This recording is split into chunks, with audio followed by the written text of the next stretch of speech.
السلام علیکم ورحمۃ اللہ وبرکاتہ۔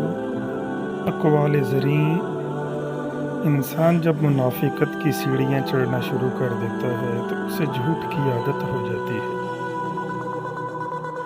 وہ غلطی سب سے بڑی غلطی ہے جس کے غلط ہونے کا احساس تک نہ ہو۔ ایسی خوشی سے بچو جو دوسروں کو دکھ دے کر حاصل ہوتی ہے۔ جن کا بھروسہ اللہ ہو ان کی منزل کامیابی ہے۔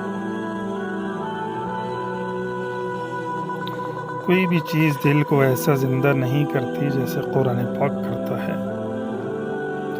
دنیا وہ کتاب ہے جو کبھی پڑھی نہیں جا سکتی، اور زمانہ وہ استاد ہے جو سب کچھ سکھا دیتا ہے۔ کچھ پھول دھوپ میں اچھے کھلتے ہیں اور کچھ چھاؤں میں، اسی لیے اللہ بہتر جانتا ہے کہ ہمارے لیے کیا بہتر ہے، اور وہ ہمیں وہی دیتا ہے جو ہمارے لیے بہتر ہو۔ ایک خوبصورت دل ہزار خوبصورت چہروں سے بہتر ہے، اسی لیے زندگی میں ایسے لوگوں کا انتخاب کیجیے جن کے دل ان کے چہروں سے زیادہ خوبصورت اور صاف ہوں۔ زندگی نے بہت کچھ سکھایا، کتابوں نے بھی رہنمائی کی، لیکن انسانی رویوں نے جو سبق دیا، نہ تو وہ زندگی کے کسی ورق پر اور نہ ہی کتاب کے کسی صفحے پر تحریر تھا۔ انسان کو اپنے بے بس ہونے کا اندازہ تب ہوتا ہے جب وہ کسی کو دیکھنے، سننے اور بات کرنے کے لیے ترس جاتا ہے۔ زندگی نے کبھی یہ شرط نہیں رکھی کہ میں فلاں شخص کے بغیر اچھی نہیں گزروں گی۔ زندگی گزر ہی جاتی ہے۔ جو شخص نکتہ چینی کے موڈ میں رہتا ہے اور دوسروں کے نقص نکالتا رہتا ہے، وہ اپنے آپ میں تبدیلی کی صلاحیت سے محروم ہو جاتا ہے۔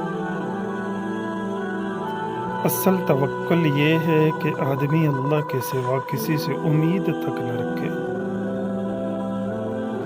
اللہ ناراض ہو تو روٹی نہیں چھینتا، بلکہ سجدے کی توفیق چھین لیتا ہے۔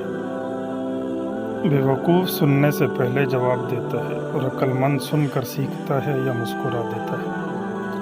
احمق شخص میں سننے کی صلاحیت کم ہوتی ہے، اس لیے وہ زیادہ بولتا ہے، کم سنتا ہے۔ پوری بات سنے بغیر بیچ میں بولنے والے اکثر شخص احمق ہوتے ہیں۔